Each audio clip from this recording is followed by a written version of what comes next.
Hi, I'm Ryan Shannon, and I'm a realtor in the Oklahoma City metro area. And right now, we have a very unique market. Our market is very competitive.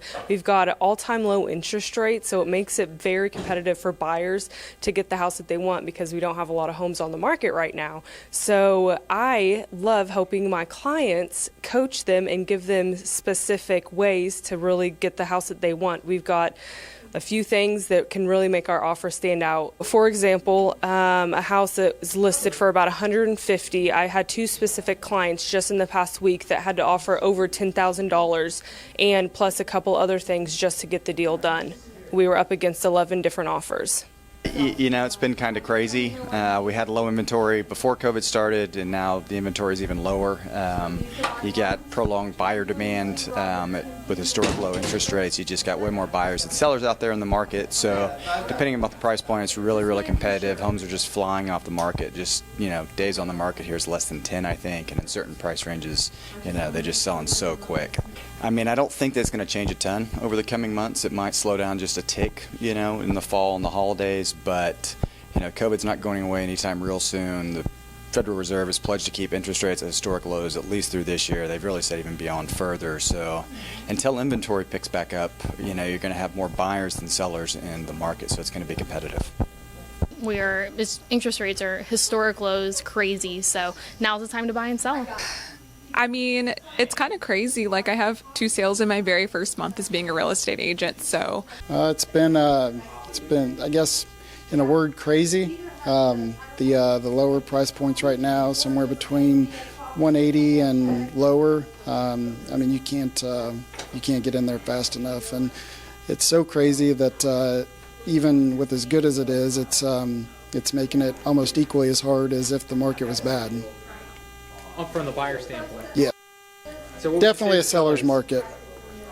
Sellers, if you've thought about selling ever, I would say now is the time to do it. Houses are bringing top dollar, and the supply is low and the demand is high. Intensity.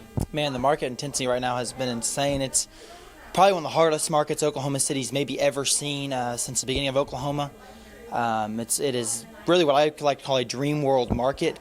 The reason behind that is if you're a seller right now and you want to sell your home, now is the perfect time. I mean, I cannot think of a time you're going to get a more top dollar price for your home than you will right now. On the flip side of it for the buyers, I mean, yes, you pay a top dollar price, but the interest rates are so low. You know, so if you definitely want to do the math and break it down of, you know, buying a home at a 6% interest rate versus a, 3% interest rate, I mean, the difference behind that right there alone is insane. So it is definitely a dream world for both sides. Hey guys, this is Natalie. I'm a home stager here in the local Oklahoma City area, and the real estate market here, we're seeing unbelievable low mortgage rates, and the market is on fire. I'm staging houses and I'm seeing them fly off. One day they're calling me, hey, come get your stuff. So if you're looking to invest or move, this is the place to be. The market is just on fire. Hello, yes, my name is Carlos Lira. I'm the general contractor. Do a roofing, painting, siding, all kind of jobs on the inside of the house. And right now, all the market is crazy. Sale house, they going fast, all the houses. And I think that's crazy. 2020 is 1 year everything is crazy. All the jobs is real crazy stuff. Thank you. It's really busy, especially this weekend. The salespeople did amazing. So I love it, though. I love helping you guys succeed. From the middle of America, welcome to the Oklahoma City Real Estate Show, covering local market data, news, and reports to arm you with information you need to empower your investing and strengthen your American rights. Top realtor, investor, husband, father, and veteran. Here is your host, Landon Witt. For more information and to listen or watch online, visit okcrealestateshow.com.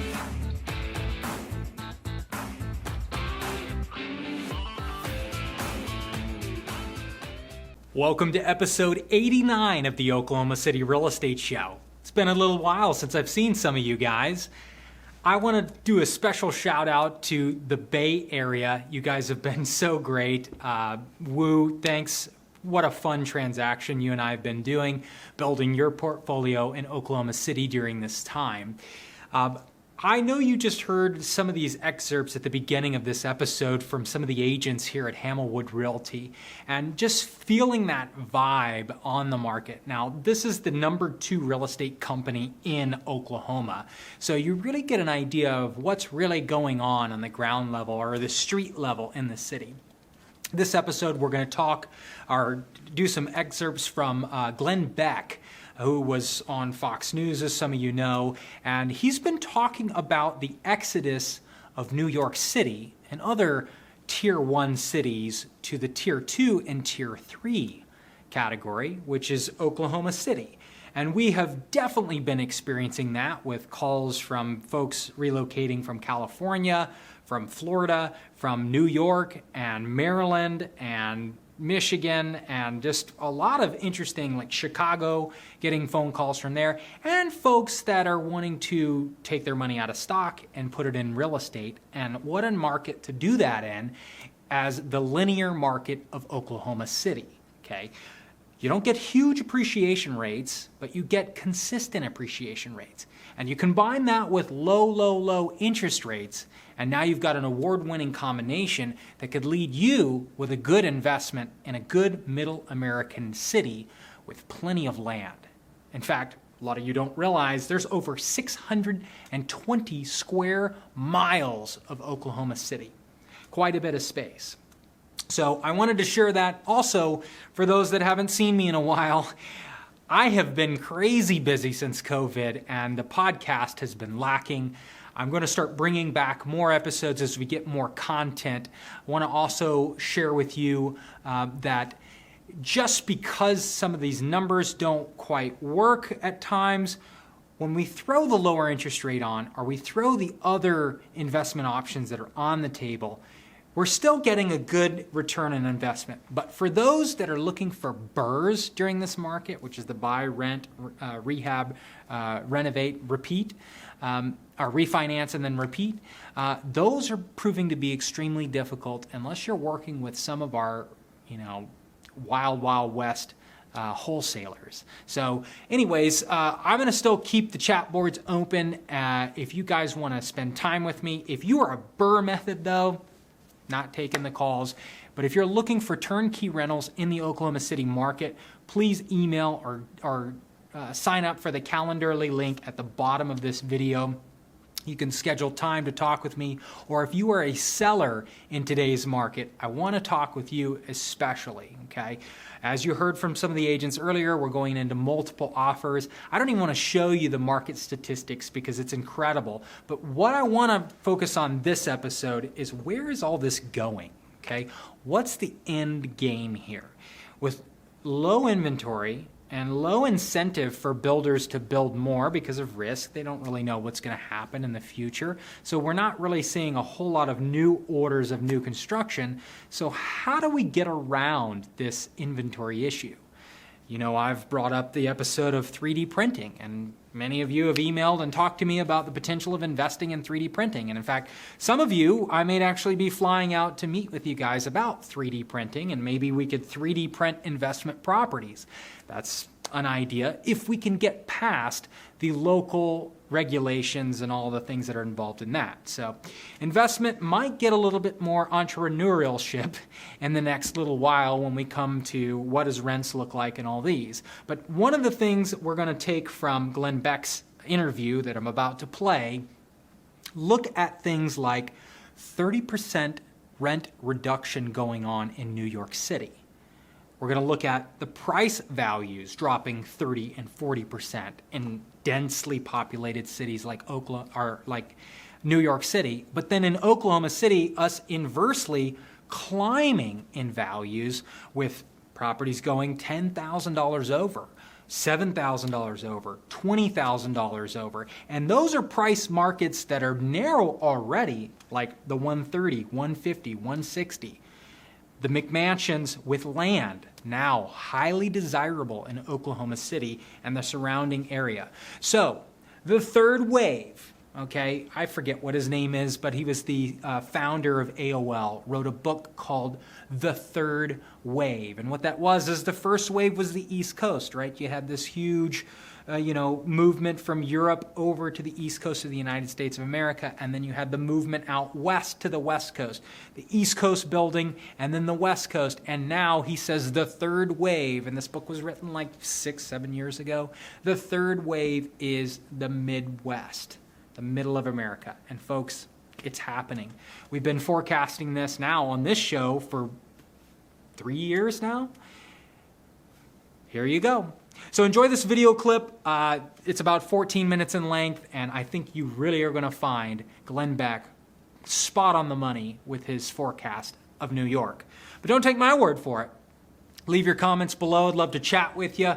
And leave the calendarly bookings for turnkey rentals and serious investors not looking for the burrs. Can't help you with the burrs right now, unless you know of some burrs. And also, somebody took our company number, I don't know if it was a broker or whatever, and put it on an escort site. So no, I'm not offering escorts for any bit of you guys, at least not yet. I don't know. I don't want to get into that business, but somebody's posted our number, so a lot of our staff has been receiving requests for services of the erotic nature. So rest assured, we're not opening an escort business. That's somebody playing some type of joke. I thought it was quite funny, and a lot of guys looking for that kind of business apparently, so I guess that model's growing. But enjoy this video, and thanks for tuning in. So it's really rare that I will read a full article on the air, but I want to read this from James Altucher. He wrote on his LinkedIn account, "I love New York City. When I first moved to New York City, it was a dream come true. Every corner was like a theater production happening right in front of me. So much personality, so many stories. Every subculture I loved was in New York City. I could play chess all day and all night." You know, that's one of the things about New York City is I've done that. I've gone out in the middle of the night or whatever and just walked around, and you will come up across these places, these chess rooms where these Russians are playing chess, and you could just sit down and play anybody. And it's phenomenal. And it's like that with everything in New York. Said I could go to comedy clubs. I could start any type of business. I could meet people. I had family, friends, opportunities. No matter what happened to me, New York was a net I could fall back on and bounce back up. But now it's completely dead. But New York City always bounces back, they say. No, not this time. But New York City is the center of the financial universe. Opportunities will flourish here again. No, not this time. NYC has experienced worse. No, it hasn't. A Facebook group formed a few weeks ago that was for people who were planning a move and wanted others to talk to and give them advice. Within 2 or 3 days, it had 10,000 members. Every day I see more and more posts. I've been in New York City forever, but I guess this time I have to say goodbye. Every single day I see those posts. I've been screenshotting them from my scrapbook. The 3 most important reasons to move to New York City: business opportunities, culture, and food, and, of course, friends. But if everything I say is even 1/10 of what I think, there won't be as many opportunities to make friends, and that equals business. Midtown Manhattan, the center of business in New York City, is empty. Even though people can go back to work, famous office buildings like the Time Life skyscraper is 90% empty. Businesses realize they don't need to get their employees at the office. In fact, they realize they're even more productive without everyone back in the office. The Time Life building can handle 8,000 workers. Now, it maybe has 500 workers back in the building. "What do you mean?" a friend of mine said when I told him Midtown should be called Ghost Town. "I'm in my office right now." "Really? What are you doing there?" I asked. "Packing up." Then he laughed. "Okay, I'm shutting it down." He works in the entertainment business. Another friend of mine works at a major investment bank as a managing director. Before the pandemic, he was at the office every day, sometimes working 6 a.m. to 10 p.m. He now lives in Phoenix, Arizona. As of June, he told me, "I've never been to Phoenix." And then he moved there, and he does all of his meetings on Zoom. I was talking to a book editor who's been out of the city since early March. We've all been working fine. I'm not sure why we would ever need to go back to the office again. One friend of mine, Derek Halpern, was convinced he'd stay. He put up a Facebook post the other day saying he might be changing his mind. Derek wrote, "In the last week, I've watched a homeless person lose his mind and start attacking random pedestrians, including spitting on, throwing stuff at, and swatting. I've seen several single parents with a child asking for money for food, and then when somebody gave them food, they tossed the food right back at them. I watched a man yell racist slurs every single race of people while charging, then stopping before going too far. And worse. I've been living in New York City for 10 years. It has definitely gotten worse, and there is no end in sight. My favorite park is Madison Square Park. About a month ago, 19-year-old girl was shot and killed across the street. I don't think I have an answer, but what I do think is clear. It's time to move out of New York City. And I'm not the only one who feels this way either. In my building alone, the rent has plummeted by 30%. More people are moving away than ever. So it's not goodbye yet, but a long-life New Yorker is thinking about it," end quote. I pick his post out, but I could have picked dozens of others. People say New York City has been through a lot worse and it always comes back. No and no. First, when has New York City been through worse? Even in the 1970s and through the 80s, when New York City was going bankrupt, even when it was the crime capital of the U.S. or close to it, it was still the capital of business world, meaning it was the primary place young people would go to build wealth and find opportunity. It was culturally on top of its game, home to artists, theater, media, advertising, publishing. It was probably the food capital of the U.S. New York City has never been locked down for 5 months. Not in any pandemic, any war, financial crisis, never. In the midst of the polio epidemic, when little kids, including my mother, were going paralyzed or dying, New York City didn't go through this. This is not to say what should or should not have been done. That part is over, but now we have to deal with what is. In early March, many people, not me, left New York when they felt it would provide safety from the virus, and they no longer needed to go to work, and all the restaurants were closed, and people figured, I'll go out for a month or two and come back. But they're still gone. Then, in June, during rioting and looting, a second wave of New Yorkers, this time me, left. I have kids. Nothing wrong with protests, but I was nervous when I saw videos of rioters after curfew trying to break into my building. Many people left temporarily, but there were people leaving permanently. Friends of mine moved to Nashville, Miami, Austin, Denver, Salt Lake, Austin, Dallas. Now a third wave of people are leaving, but they might be too late. Prices are down 30 to 50% on both rentals and sales, no matter what real estate agents tell you. And rentals are soaring in the second and third tier cities. I can tell you this from firsthand experience. If you are moving to someplace like Idaho or Wyoming, I have family in both, and they are saying that right now the real estate, you put your house up, it will sell sight unseen. Here in Dallas, some real estate agent I talked to said they closed their second Zoom or Skype home. That people are they're moving so fast that people are just saying, just show it to me, just walk through it with me on your phone. The real estate agent does, and they're like, good, I'll take it. That's crazy. That is crazy. I'm temporarily, although maybe permanently, in South Florida now. I also got my place sight unseen.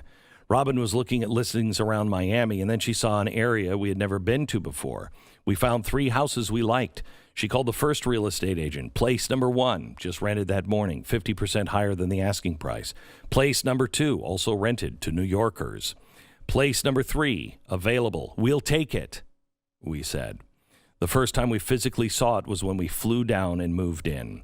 This is temporary, right? I confirmed with Robin, but I don't know. I'm starting to like the sun a little bit. I mean, when it's behind the shades, and I'm in air conditioning. But let's move on for a second. Businesses are remote, and they aren't returning to the office, and it's a death spiral. The longer offices remain empty, the longer they'll remain empty. In 2005, a hedge fund manager was visiting my office and said, in Manhattan, you practically trip over opportunities in the street. But now the streets are empty. I co-own a comedy club, Stand Up New York, 78th and Broadway. I'm very proud of the club, grateful for my fellow owners and my manager. It's a great club. We've been around since '86. Before then, it was a theater. One time, Henry Winkler stopped by to come on my podcast, and he was the one who told me it had been a theater. He said, I grew up 2 doors down from here, used to perform there as a kid. Then I went out to L.A. to be the Fonz, and now I'm back here, full circle, to be on your podcast. This place has history. Things like that happen in New York. We had a show in May. It was an outdoor show. Everybody social distanced, but we were shut down by the police. I guess we were super spreading humor during a very serious time. The club is doing something fun. We're doing shows outside in the park. It's a great idea. In a time like this, businesses need to give to the community and not complain. Broadway is closed until at least spring. Lincoln Center is closed. All the museums are closed. Forget about the tens of thousands of jobs lost in those cultural centers. Forget even about the millions of dollars of tourist and tourist-generated revenues lost by the closing of those centers. There are thousands of performers, producers, artists, the entire ecosystem of art, theater, production, curation that surrounds just those cultural centers. People who have worked all their lives for the right to perform even once on Broadway, whose lives and careers are now on hold. I get it, there was a pandemic. But the question is, what happens now? What happens next? And given the uncertainty, since there is no known answer, and given the fact that people, cities, economies loathe uncertainty, we don't know the answer. And that's a bad thing for New York City. Right now, Broadway is closed until at least early 2021. But is that true? We don't know. And what does it mean? Will we only have 25% capacities? Broadway shows can't survive on that. Hot dog stands outside of Lincoln Center and outside on the streets, finished. My favorite restaurant closed for good. Commercial real estate. If building owners and landlords lose their prime tenants, storefronts, the bottom floor of the offices, the well-to-do office top floors, they go too, and they'll go out of business. And what happens when they go out of business? Actually, nothing. And that's the bad news. People who would have rented, bought, and say, wow, everybody is saying New York City is heading back to the 1970s, and the prices might be 50% lower than they were a year ago, but better safe than sorry. I think I'll wait. Then everyone waiting, prices go down. So people see prices go down and say, good thing I waited. But what happens if I wait even more? This is called a deflationary spiral. People wait, prices go down. Nobody wins because the landlords or owners go broke and less money gets spent in the city. Nobody moves in, no motion in the market, and people already owning in the area can afford to hang on, have to wait longer to return to their restaurants, their services that they were used to. Will prices go down enough that everyone buys? Maybe, maybe not. There are also 600,000 college students spread out through New York City, from Columbia to Fordham to St. John's. Will they require remote learning? Will kids even be on the campus? Yeah, but New York City always comes back. I lived 3 blocks from Ground Zero on 9/11. Downtown, where I lived, was destroyed, but it came roaring back within 2 years.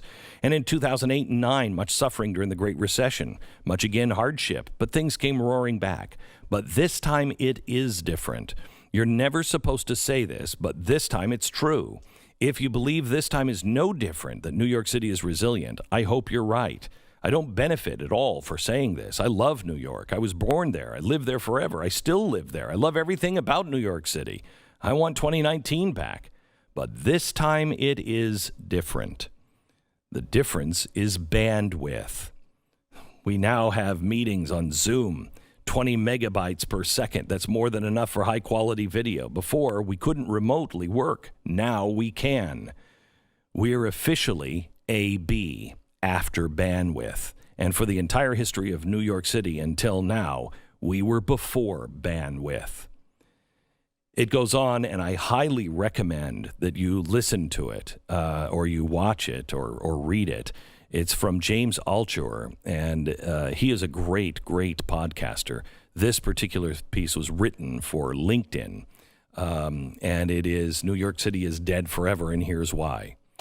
It is a very sad thing. New York is The problem with New York is it is a love-hate relationship with everyone who lives there. You absolutely hate it because it's the worst of the worst, and it's the most expensive and everything else. But you love it because there is truly no other city on earth like it. There was a video posted. Can we play this video? There was a video posted just the other day about New York City, and it shows the empty streets of New York City. And it is Fifth Avenue, block after block after block.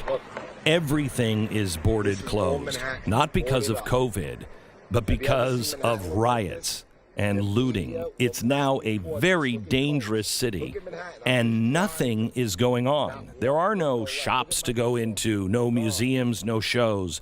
You're just trapped in New York City. It is not a good situation, and unfortunately, that's going to happen to a lot of our cities.